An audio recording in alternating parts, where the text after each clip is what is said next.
Ahora sí. Bueno, esta mañana voy a predicar bajo el tema constructores. Constructores. Y les comentaba que tengo un amigo que había posteado algo en una red social y él puso: para alcanzar el éxito, perderás amigos, sacrificarás tu familia, harás tiempo extra, y ponía dos o tres cosas más, pero esas son las que se me quedaron en la mente. Y, y lamenté mucho lo que estaba leyendo, porque para el mundo, cuando nosotros queremos construir un futuro, cuando nosotros queremos construir el éxito, el mundo lo vende con muchos sacrificios humanos. El mundo vende que para poder alcanzar algo nosotros debemos morir en fuerza, en tiempo, en familia, en recursos. Pero ¿usted sabe qué dice la Biblia acerca de eso? Nosotros sabemos qué dice la Biblia acerca de eso, porque déjeme decirle algo: humanamente el éxito tiene muchísimo que ver, o el éxito se transforma en cuánto dinero llegamos a tener, en cuántas pertenencias llegamos a tener, o por el hecho de tener una familia, padres, hijos, o esposa, esposo, hijos. En eso se transforma el éxito de este mundo. Pero ¿qué dice la Biblia acerca de eso? Salmos capítulo 127, si usted abre su Biblia, Salmos capítulo 127, verso 1, dice de la siguiente manera: si Jehová no edificare la casa, en vano trabajan los que la edifican. Si Jehová no guardare la ciudad, en vano vela la guardia. Por demás es que os levantéis de madrugada y vayáis tarde a reposar, y que comáis pan de dolores, pues que a su amado dará Dios el sueño. He aquí, herencia de Jehová son los hijos, cosa de estima el fruto del vientre. Ahí, dentro del contexto, relaciona a los hijos. Yo trataré en el mensaje también de tocar algo de esto, pero sabe, cuando estaba leyendo, yo me acordé de este salmo. Dios lo trajo a mi memoria cuando leí el post de ese amigo, cuando leí la forma en la que él había creído en su corazón, o donde él había puesto su fe en el secreto del éxito en esta vida. Lamentablemente contradecía 100% lo que dice la palabra de Dios. Ahora yo pregunto a usted que me está viendo esta preciosa mañana: ¿cuál es su secreto de vida? ¿Cuál es su secreto personal de alcanzar el éxito? O, en otras palabras, ¿qué está haciendo hoy para alcanzar el éxito? ¿Se ha preguntado eso? ¿Se ha preguntado cuáles son sus sueños, cuáles son sus anhelos y qué está haciendo para alcanzarlos? ¿Qué está haciendo para alcanzar lo que usted se ha trazado en la vida, con lo que ha soñado, o lo que quiere llegar a tener personalmente, familiarmente, financieramente? ¿Qué está haciendo hoy? ¿Sabe que hicieron un estudio hace poco acerca de las personas que soñaban? Y la cantidad de las personas que soñamos o anhelamos es alta. Casi el 100% de la humanidad sueña con algo, o a lo mejor con alguien. Sí, porque se vale también, hermano. Si usted cree que la Shakira no está casada, ¿verdad? Pero si usted cree que algún artista puede soñar, si soñar se vale, pero también dentro de la encuesta que se hacía, preguntaban: ¿y qué está haciendo para lograrlo? Y cerca del 20 al 30% estaban haciendo algo por lograr sus sueños. Estaban haciendo algo por lograr sus metas. Y de ese 20 o 30%, la gran mayoría de personas estaba haciendo las cosas mal, porque estaba haciendo las cosas humanamente. Estaba tratando de construir solo de forma humana. No digo que se tiene que obviar esa parte, no digo que esa parte no debe ser tomada en cuenta, por supuesto, porque Dios para eso nos dio un cerebro, nos dio ojos, nos dio manos, nos dio piernas, para que nosotros obremos de alguna forma, pero nunca dependerá de nosotros lo que podremos alcanzar, sino de la misericordia, amor y del propósito de Dios en nuestras vidas. Este salmo dice algo bien claro. Yo le voy a poner en contexto. Este salmo fue escrito para Salomón justo después que Salomón había edificado el templo a Jehová. Me pregunto, ¿por qué no se lo compusieron antes? ¿Por qué no le dijeron antes que Salomón comenzara a construir? Si no se le dijeron después que Salomón había construido. Muchos de nosotros llevamos 3, 5, 20, 50 años construyendo algo o manteniendo algo que ya está construido, pero escuche, el arquitecto de los planos no ha sido Dios. Y es por eso que hay mucha gente que sigue ciclando en sus problemas, hay mucha gente que sigue emproblemada con lo mismo. Mire, es muy común en las consejerías matrimoniales escuchar cosas como ya no aguanto a mi marido, ya no soporto a mi mujer. Es muy común en las consejerías de personas individuales decir ya no puedo más, ya no aguanto, ya no sé qué hacer. Es muy, pero muy común esa frase, ¿sabía usted?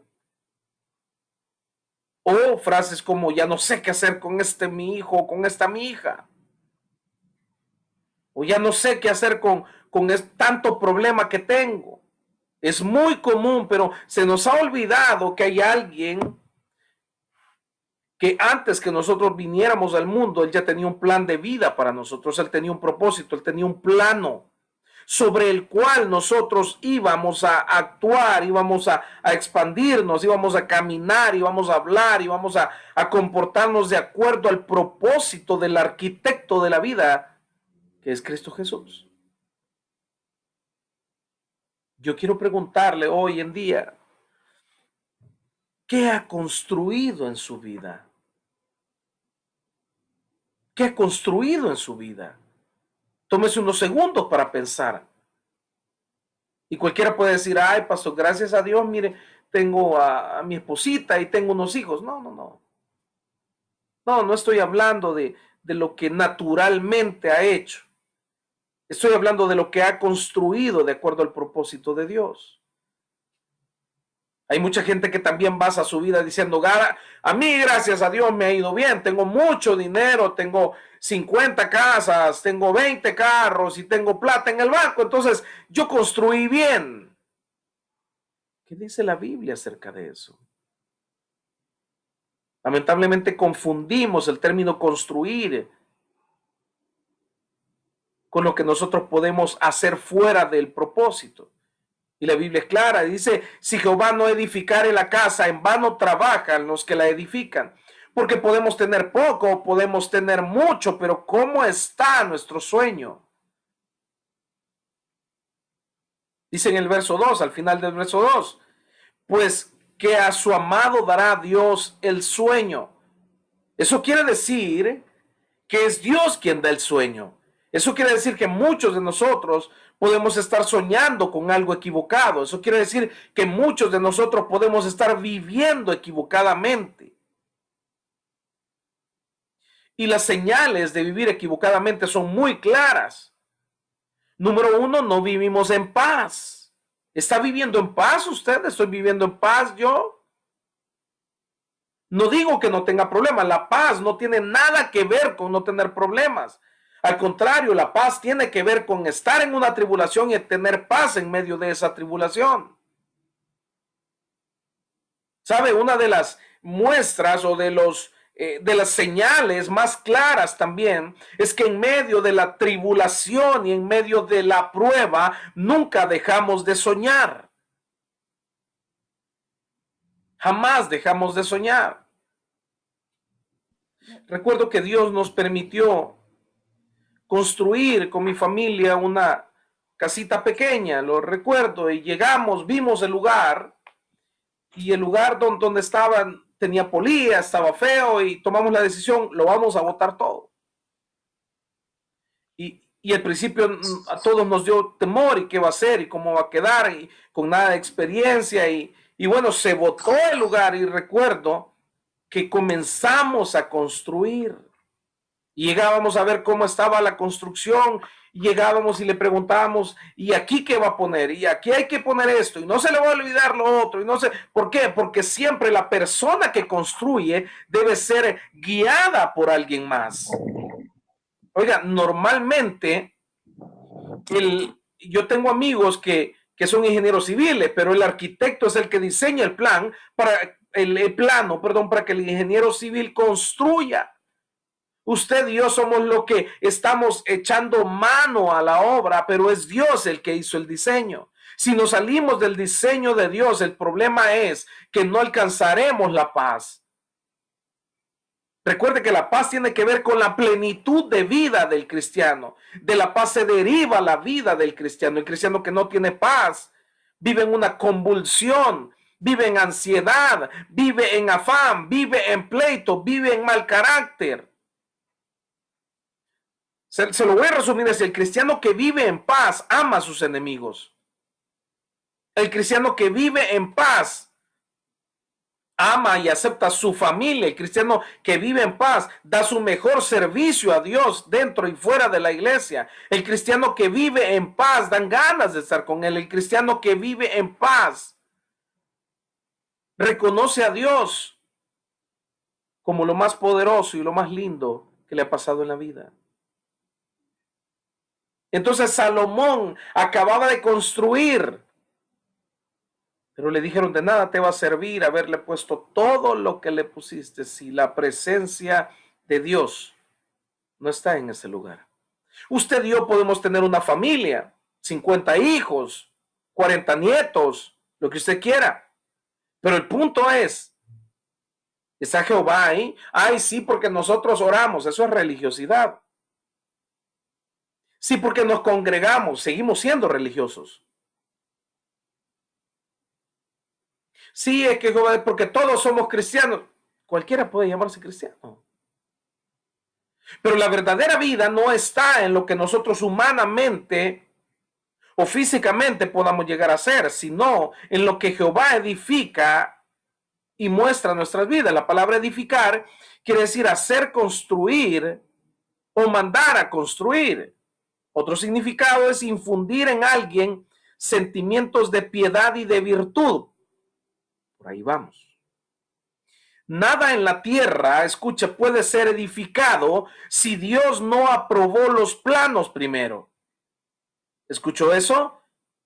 En el reino se manejan los planos de todo lo que hay en la tierra. Por lo tanto, usted y yo no podemos venir a construir algo que no ha sido aprobado en el cielo. Algo que Dios no ha edificado antes, algo que Dios no ha hecho antes en su plan eterno, en su propósito, en su voluntad. No podemos construir nada porque el problema es que no lograremos absolutamente nada más que dolor, amargura y desgaste. Es por eso cuando alguien se casa caprichosamente con otra persona y dice: ay no, pero mire, yo lo voy a convertir. Sí, tiene una gran cara de pícaro, pastor, pero yo sé que, mire, ya casado, ese hombre yo lo domo. Mire, las experiencias que traen esas cosas son dolorosas. Y pasará posiblemente toda una vida tratando de construir un hogar cuando lo único que tiene es una persona a su lado que jamás tendrá sus mismos ideales, que nunca compartirá sus mismas experiencias. Aló, Hebreos 8:5 dice: los cuales sirven a los que es figura y sombra de las cosas celestiales, como se le advirtió a Moisés cuando iba a elegir el tabernáculo, diciéndole: mirad, haz todas las cosas conforme al modelo que se te ha mostrado en el monte. Escuche esto: cuando Moisés iba a actuar, ya se le había mostrado un modelo. Y mire, yo no sé si me voy a dar a entender con esta idea, pero Dios, cuando fuimos concebidos en ese vientre, en el momento número uno, en el segundo, en el primer segundo en que fuimos concebidos, Dios puso en nosotros un propósito, Dios puso una voluntad y Dios puso un diseño. Entonces ahora usted va a decir, pastor, pero ¿cuál diseño? A los 10 años no lo entendía, a los 20 años no lo entiendo, a los 80 años, a los 200 años que tengo no lo entiendo. Claro, porque el diseño está claro en la Biblia, el propósito es individual, pero el diseño está en la Biblia. Conforme nosotros vamos rindiéndonos a Cristo y entrando en la gracia, entonces el diseño se nos es mostrado. ¿Sabía usted que los bancos manejan diseños antes de ser construidos? ¿Dónde están sus bóvedas? ¿Dónde va a estar el dinero? Y todo. Pero usted cree que el banco lo publica en el periódico. Mire, aquí va a estar el dinero, por si a alguien le interesa. Esta es la bóveda, ¿sí? Sí, ustedes pueden entrar por este lado. Por supuesto que no. Y Dios tiene un diseño diferente para cada uno de nosotros conforme al propósito. Y lo muestra solo a la persona que está interesada en cumplirlo. Mientras que no se nos ha revelado el diseño y nosotros no cumplimos ese diseño, el problema es que vivimos en oscuridad, en depresiones, en angustias y en afanes. Y algo otros, aunque ya se nos mostró el diseño, decidimos seguir viviendo humanamente y no de acuerdo al diseño de Dios. Y voy a hablar con mujeres esta mañana. No me ponga esa cara, siervita. Sonría, sonría, sonría. Mire, hay muchas mujeres cristianas que viven en amargura, en ansiedad y en pleito, porque conocen su diseño, pero no lo están haciendo. Y es feo lo que voy a decir, pero hay mujeres cristianas que son tóxicas, porque todavía no quieren cumplir el diseño de Dios.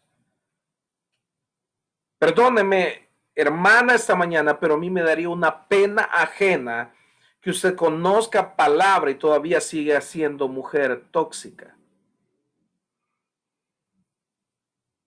Y todavía sigue siendo una mujer que no se sujeta a su marido, conociendo el plano del arquitecto, conociendo el diseño, todavía no se sujeta a su marido.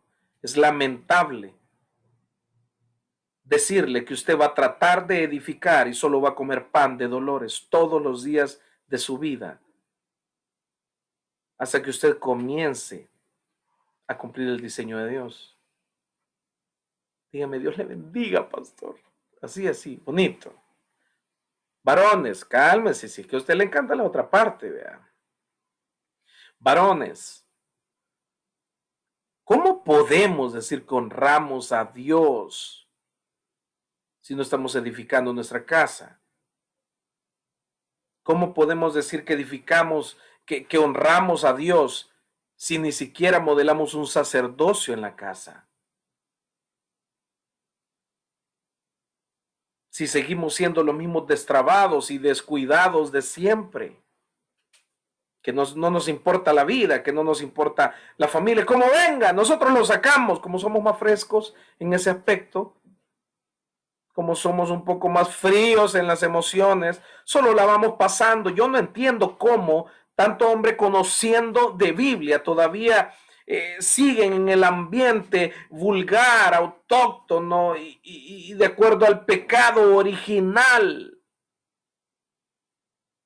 ¿Sabe qué estamos haciendo? Dando vueltas en el Egipto. Dando vueltas en el desierto, perdón.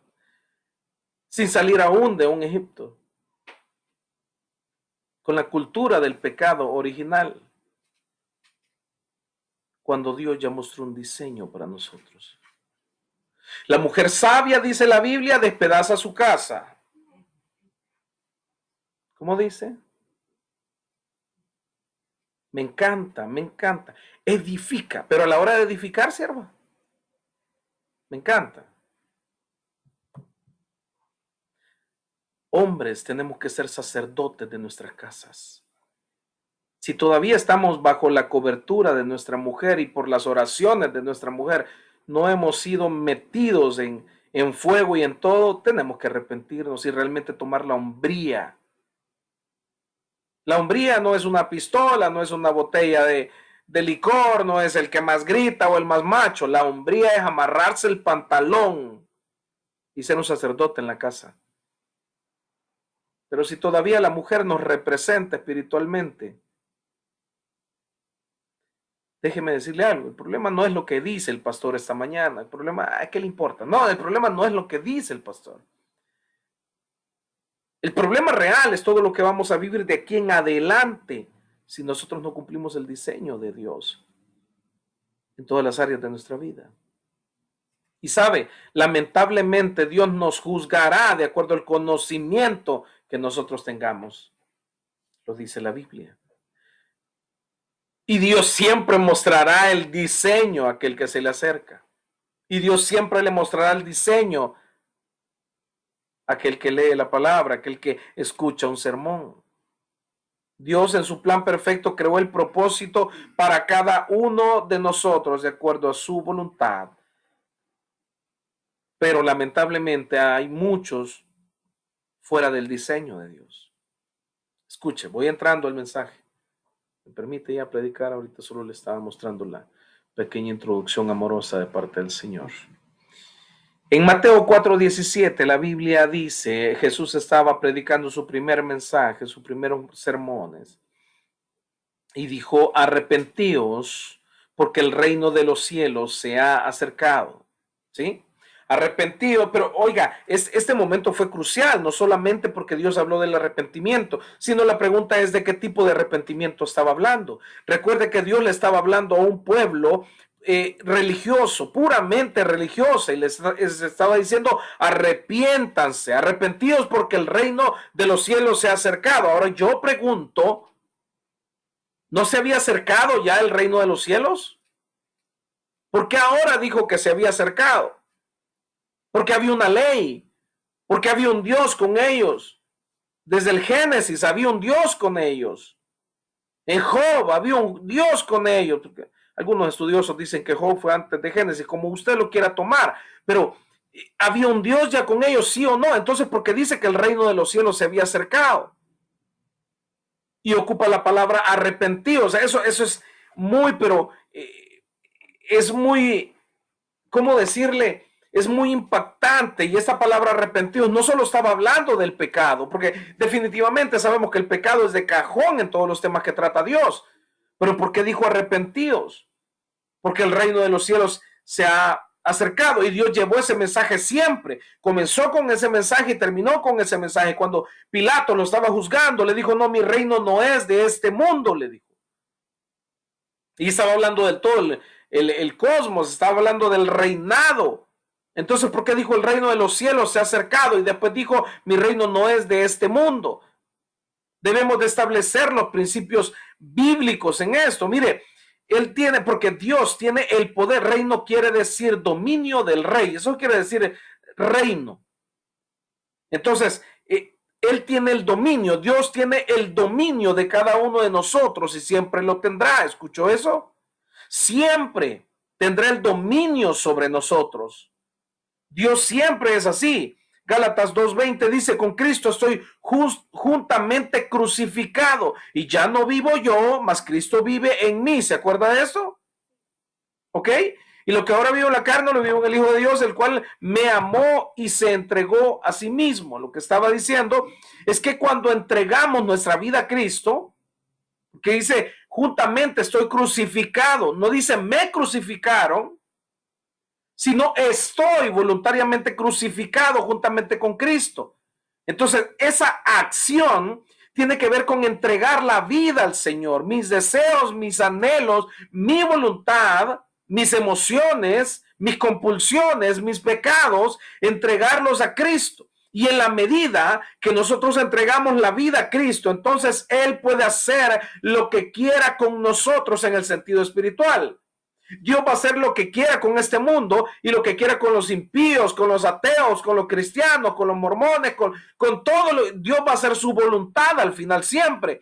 Pero estoy hablando de la palabra reino. Escuche esto, cuando yo me sujeto a Cristo, ahí voy, y voy a entrar un poco en el mensaje, cuando yo me sujeto a Cristo, Él me da autoridad por sobre todas las cosas. ¿Se acuerda Adán y Eva? Cuando lo sacó del polvo y la sacó de la costilla, les dijo, sojuzguen, gobiernen, porque Dios se había impartido en ellos, porque el diseño de Adán y Eva era sojuzgar y dominar y gobernar la tierra. porque así habían sido diseñados. El pecado de Adán y Eva, o el pecado original, hizo que ellos perdieran ese dominio. ¿Por qué? Porque salen del dominio de Dios cuando transgreden lo que Dios tiene como propósito en su vida. Y la vida del cristiano es así. Cuando Dios tiene un propósito grande en nosotros, cuando Dios tiene un ministerio, cuando Dios nos ha dado una familia, cuando Dios nos ha dado una iglesia, cuando Dios nos ha dado lo que Él quiere darnos, un ministerio. Entonces, en ese, o dones o talentos, en ese momento donde nosotros nos sujetamos al reino, siendo juntamente crucificados con Cristo, Dios nos empodera. Pero en la manera en que nosotros despreciamos la cruz, despreciamos el sacrificio de cruz, despreciamos todo lo que Dios tiene para nosotros, despreciamos nuestro propósito. ¿Cómo lo despreciamos? Siendo desobedientes a Dios. En el momento que se desprecia a Dios, es el momento donde yo decido no obedecer la palabra de Dios. Adán y Eva decidieron no obedecer lo que Dios les había dicho y en ese momento perdieron el poder. Hay mucha gente con dones, con talentos, con familias, con ministerios y no tienen poder de Dios. Hay mucha gente que ni siquiera se puede levantar para orar por su esposo o por su esposa, por sus hijos, por sus padres, porque han perdido el respeto y la autoridad de ellos por no cumplir la palabra de Dios. Porque dice la Biblia que no pueden salir dos fuentes de nuestra boca. No puede salir que ahora vamos a orar y mañana vamos a decir otra cosa. Tenemos que ser congruentes con nuestra vida. Por lo tanto, cuando nosotros nos levantamos en Dios, escuchen, nos levantamos con el poder del Espíritu Santo. Hemos sido empoderados por el reino de Dios cuando nos sujetamos a Dios. Pero eso no solo se queda ahí. Cuando estoy bajo principios del reino es cuando me sujeto a Dios y tengo la misma autoridad de reino. Todo lo que está bajo autoridad puede ejercer autoridad. Hace 2 semanas, recuerdo muy bien, se me acercó alguien y me pidió una consejería y me dijo, ya no aguanto a mi hija. Le dije, ¿por qué ya no la aguantas? Si, se ve agradable. Sí, me dijo, pero es una, como me dijo, es una persona insoportable para mí. Yo ya no aguanto su carácter. Y comenzó a decirme todo lo que la hija hacía y le dije solo, ¿en serio? ¿Y qué más? Y esto y lo otro. Y le dije, ok, quiero preguntarle algo. Paremos ahí. ¿Qué relación tiene usted con sus padres? ¿Qué relación tiene usted con su esposo? Escuche, pregunté 2 cosas claves. No le pregunté qué relación tiene usted con Dios. Le pregunté qué relación tiene usted con sus padres y qué relación tiene usted con su esposo. Me dijo, muy mala relación, me dijo, con todos, muy mala relación, me dijo, no he podido hacerlo. Y le dije, lógicamente, si usted no tiene una relación de autoridad, de sujeción, de honra, el problema es que su hija va a multiplicar lo que hay en su alma. Porque me contó que le había faltado el respeto ya en términos mayores. Le dije, sí, pero el problema es que su hija no está bajo dominio porque usted no está bajo dominio del reino. En la medida que usted esté bajo la autoridad y bajo dominio del reino, usted podrá ejercer autoridad y dominio también por sobre las demás cosas que estén dentro del propósito de Dios, por supuesto. ¿Alguien está conmigo esta mañana? Diga aleluya, estoy entendiendo. Por lo tanto, mientras que Él toma dominio de mí, yo aprendo o desarrollo el dominio sobre mi pecado, sobre mi pensamiento, sobre mi cuerpo, sobre mi voluntad, sobre mi ministerio, sobre mi familia, sobre todo lo que Dios me ha entregado. Por eso dije al principio, hombres, mujeres, ¿cómo están nuestros roles? ¿Cómo están nuestra vida diaria o cotidiana? ¿Cómo está? ¿Cómo estamos en la honra en cuanto a la autoridad y reino de Dios? Entonces, cuando Él toma dominio de mí, yo comienzo a ser un constructor, un edificador, no antes. He visto mucha gente que ha querido comenzar ministerios, pero sin que Dios tenga dominio de sus vidas. Pero también la motivación del corazón de esa gente ha sido siempre buscar provecho de eso. Sabe que el mejor momento para comenzar un ministerio de parte de Dios muchas veces viene a ser cuando la vida está despedazada, cuando no estamos en nuestro mejor momento. Pero ¿sabe qué dice la gente? Lo que pasa es que no puedo dejar este pecado, por eso no puedo entregar mi vida a Cristo. No, pero es que no tengo tiempo, por eso todavía no puedo meterme a servirle a Dios. No, es que todavía no puedo perdonar a mi esposo, y mientras que yo no perdone a mi esposo, yo no voy a poder. Claro, es que en nuestras fuerzas nunca vamos a poder, pero en la manera en que nosotros nos sujetemos a los principios del reino, estemos bajo ese reinado de Jesucristo, en esa manera Dios irá desarrollando dentro de nuestra alma los dones. Oiga, pero no es tanto los dones, sino los frutos espirituales, tales que me lleven a vivir una vida de paz y de plenitud, como lo dije al principio del mensaje. Entonces, una persona que no esté sujeta a los principios del reino de Dios nunca podrá vivir en paz, nunca podrá tener una buena familia, nunca podrá tener unas finanzas saludables, nunca podrá tener los frutos espirituales, nunca, haga lo que haga, va a edificar y todo se va a caer. Va a tratar de hacer las cosas bien, pero todo saldrá mal. Y va a decir, yo hice las cosas bien y no me valoraron, no me valoran, no me quieren, no me toman en cuenta, no me esto, mire cómo me trata, mire lo que hace conmigo. Claro, porque todos los esfuerzos han sido humanos, mientras que Jehová no edificare su casa, mi casa, en vano trabajamos los que la edificamos. Pastor, yo quería que me hablara acerca de aquel tema que tanto me gusta esta mañana. Pastor, ¿por qué predicó de eso? Pastor, ¿por qué no me predicó de Dios me va a bendecir económicamente? Mañana va a amanecer una maletada de pisto en mi cama, no. Mañana va a amanecer un maletín negro. No, ni Dios quiera, Dios guarde. Mire, entonces en Mateo 14:17 dice, arrepentíos, porque el reino de Dios se ha acercado. Pero ¿qué es el arrepentimiento? No es llorar. ¿Cuántas veces ha llorado usted o yo sin arrepentirnos? Hay algunos que son más emocionales que otros, ¿no es cierto? Que en su carta de presentación dice, sé llorar. En su currículum, soy bueno para llorar. No, pero mire, ¿cuántas veces hemos llorado sin tener un fruto de arrepentimiento? El arrepentimiento tampoco es sentirnos mal. Ay, sí, me siento mal por lo que hice. Eso no es arrepentimiento, eso son emociones. El arrepentimiento tampoco es estremecerse por lo que hicimos. No, sí, no, y es pasar 2 semanas con depresión, ni he comido. Porque le dije que a veces ayote a mi marido, me siento mal, y 2 semanas y sin comer, sin dormir bien, y ella le pidió perdón. Sí, pero al mes que volvieron a tener un problema, le dijo una palabra peor que esa. Eso no es un arrepentimiento. Miren, el arrepentimiento viene del griego metanoia, que quiere decir cambio de mente. Y cuando hay un cambio de mente, entonces hay un cambio de actitud, y cuando hay un cambio de actitud, hay un cambio de vida. Y eso solo se logra siguiendo el plano del arquitecto, que es Jesucristo. Renovaos vuestro entendimiento, dice la Biblia, para que conozcáis ¿qué?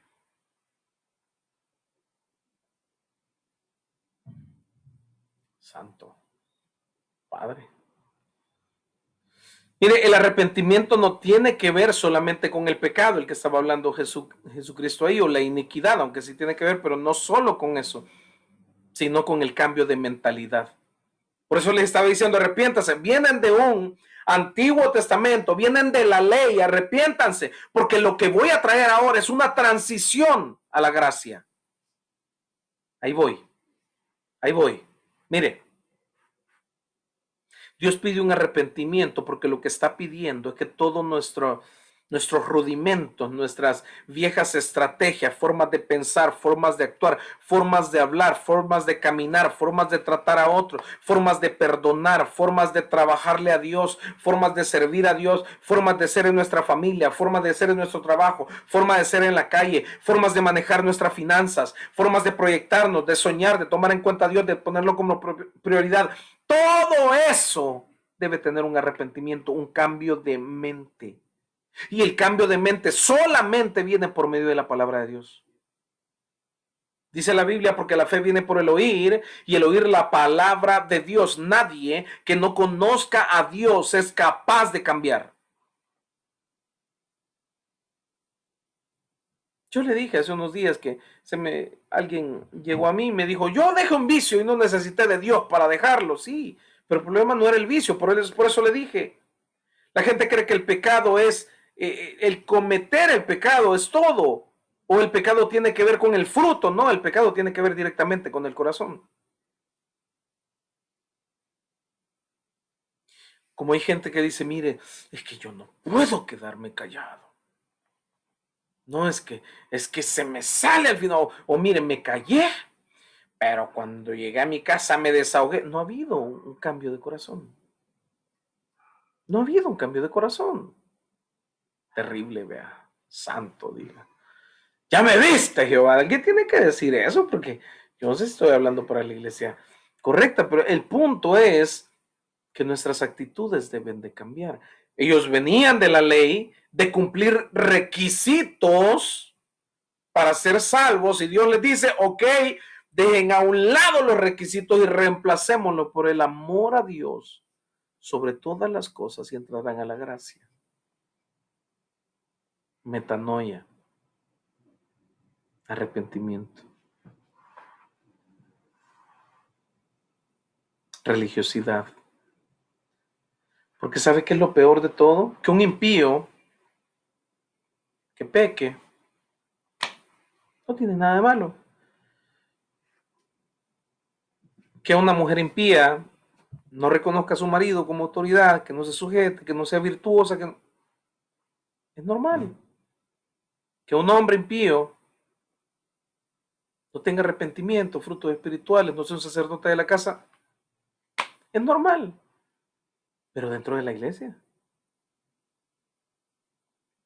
pero dentro del cuerpo de Cristo. Aunque le voy a decir algo, hoy en día, para muchos, es normal. Porque dejamos de tener un arrepentimiento genuino.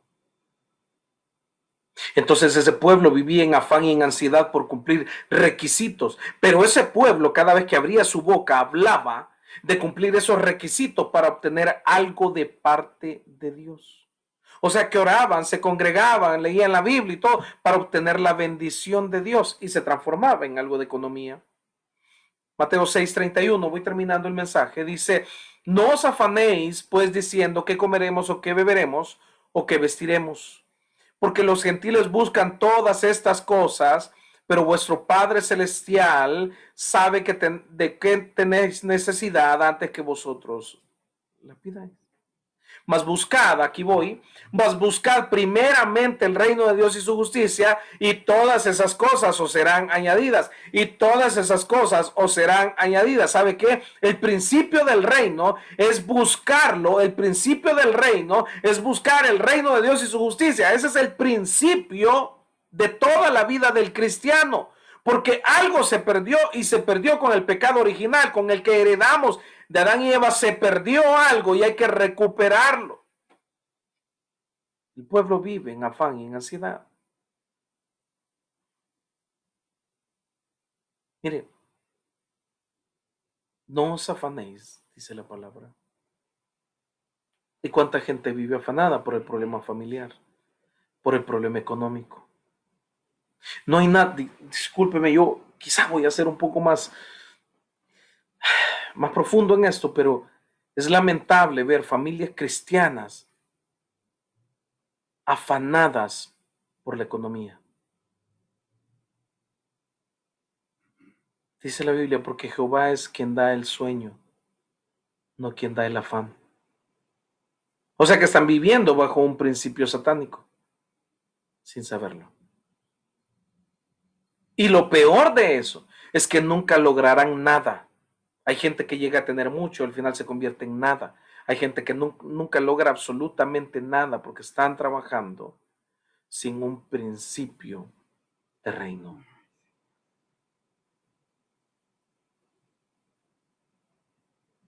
Así de sencillo. ¿Sabe cuáles son las matemáticas de Dios? Uno más uno es 100. Y cuando Dios dice que es 100, es 100. Y de repente 100 más 100 va a ser uno para Dios también.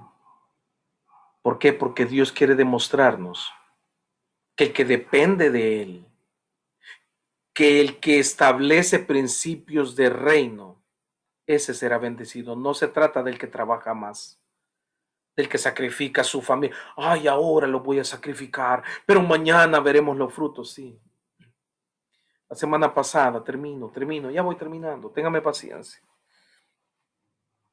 Llevé a una persona que íbamos a hacer, me iba a ayudar con un trabajo. Fuimos y mientras que se sentó en su carro me dijo, no me quejo de lo que Dios me ha dado. Me dijo, che, ¿qué te preguntó? Le iba a decir, yo no le había preguntado, no, pero bueno, me encanta que la gente hable porque aprendo mucho.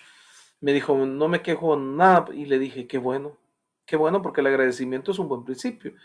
Me dijo, sí, fíjese que ahora hago este oficio. Me dijo, estuve trabajando, no sé si me dijo como 10 años, 8 años en una empresa multinacional y comenzó a contarme y comencé a preguntarle y dentro de lo que habló me dijo, tuve un buen sueldo, me dijo, estuve ahí, había renunciado hace como 10 años, más o menos 8 años.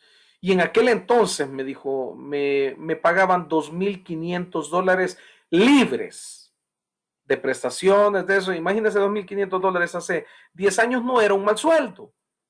Más bonos, más gasolina, más alimentación, más viajes. Fui a Europa, fui aquí, fui allá. Me comenzó a hablar un montón de cosas y le dije, qué bueno, estaba, se sentía bien donde estaba. Sí, me dijo. Mi decisión, si iban a tomar una decisión a nivel mundial, me dijo. Lo que yo dijera pesaba, tenía peso, me dijo. Era muy importante para ellos. No se tomaba una decisión si yo no podía estar en la videoconferencia. Comenzó a decirme un montón de cosas y le dije, ¿qué pasó con ese trabajo? Me dijo, ¿sabe? Se me fue la vida de mis hijos. Me dijo. Mi hija, en 2 semanas, me dijo, cumple 25 años. Y la perdí en toda su niñez, me dijo. Y la perdí. La conocí siendo ya una adolescente. Me dijo. Ahí conocí a mi hija. Mi hijo me dijo que es el menor. No lo vi crecer, no tuve tiempo de cambiarle un pamper. Me dijo, no tuve tiempo de estar con él. Me dijo. Siento como mis hijos me reconocen y me ha costado llegar por lo menos a tener una relación con ellos, me dijo, a causa de mi trabajo. ¿Y sabe qué? Me dijo, tomé la decisión de renunciar por mi familia y por mis hijos, porque yo solo era un pupilo en la casa. Y no es lo que Dios tenía para mí, ahí es donde quiero llegar. Hay mucha gente que está logrando mucho quizás en lo que está haciendo. La pregunta ¿es lo que dice la Biblia que Dios tiene para ti? ¿Es lo que dice la Biblia que Dios tiene como propósito para tu vida? ¿Es lo que Dios ha hablado a tu corazón? ¿Es lo que Dios ha dicho que va a hacer en tu corazón? El mismo Mateo 6:25, el contexto dice, por tanto os digo, no os afanéis por vuestra vida, que habéis de comer o que habéis de beber, ni por vuestro cuerpo, que habéis de vestir. ¿No es la vida más que el alimento y el cuerpo más que el vestido? Mirad las aves del cielo, que no siembran ni ciegan, ni recogen en graneros, y vuestro Padre Celestial las alimenta.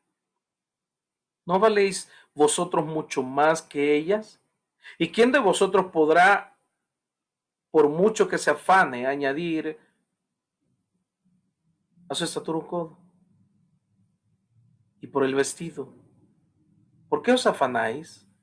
Considerad los lirios del campo, cómo crecen, no trabajan ni hilan.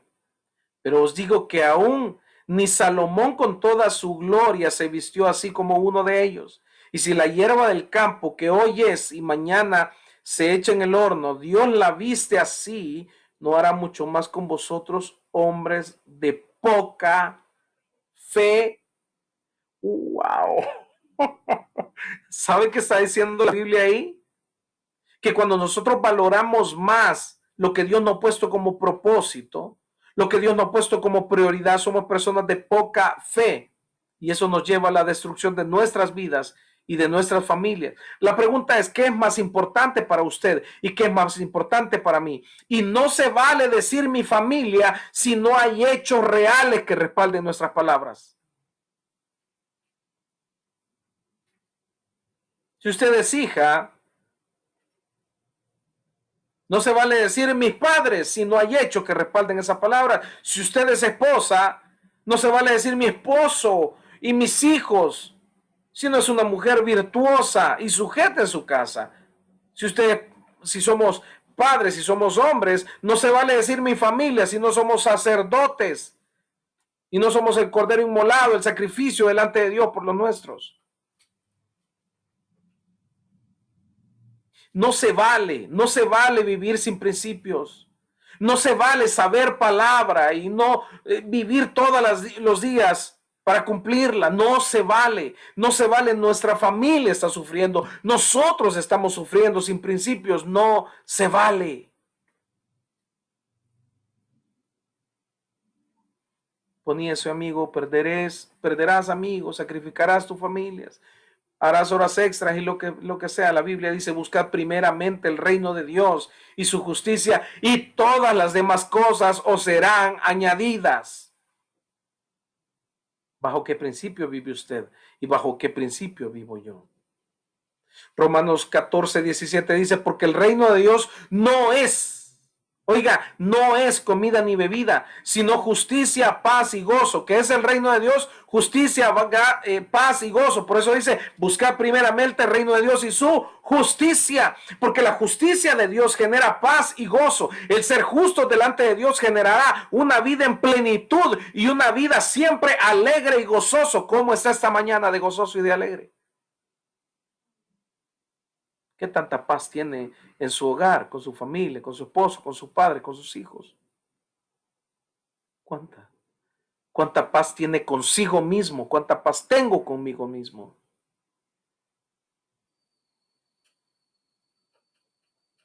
Basta de vivir en ansiedad. Basta de vivir en depresión. Basta de vivir en afanes. Vivamos con propósito. Dice el verso 18, porque el que en esto sirve a Cristo agrada a Dios y es aprobado por los hombres. Así que sigamos lo que contribuye a la paz y a la mutua edificación.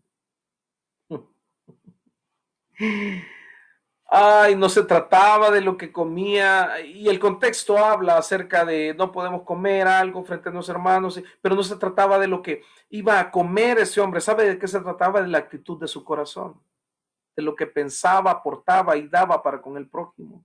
De eso se trataba. Y también Dios le aclara y le dice, la comida no es la razón de la existencia. Oiga, el dinero no es la razón de la existencia. Por muchos años hubo un evangelio que penetró tanto en las iglesias y que creía que si alguien estaba bendecido económicamente, que si alguien estaba próspero económicamente, entonces estaba bendecido por Dios. ¿Dónde dice eso la Biblia? Eso quiere decir que el que está en prueba económica no está bendecido. ¿Dónde dice eso la Biblia? La pregunta es, ¿dónde Dios se muestra más? ¿Si en la abundancia o en la escasez? Dios es ecuánime. Dios es el mismo de ayer, hoy y siempre. La vida no consiste en lo que podamos hacer económicamente, sino en cumplir el propósito de Dios en nuestra vida, de acuerdo al diseño que Él hizo. No se vale, padres, no se vale que ya estén grandes y todavía no muestren a sus hijos un matrimonio lleno de amor. No se vale. No se vale que todavía tengan los mismos problemas de cuando sus hijos eran pequeños. No se vale que todavía hagan sufrir a sus hijos aunque no se los diga. No se vale que sus hijos hayan heredado ese dolor, ese quebrantamiento y no puedan desarrollarse dentro de sus familias, de sus hogares por el muy mal ejemplo, por la soberbia que tienen. No se vale. No se vale, hijos, justificar por los hogares en que vivimos o vamos o vienen viviendo y decir, es que yo esto aprendí, es que esto no se vale. Hay una Biblia, hay una palabra de Dios, hay una redención que dice, arrepentidos.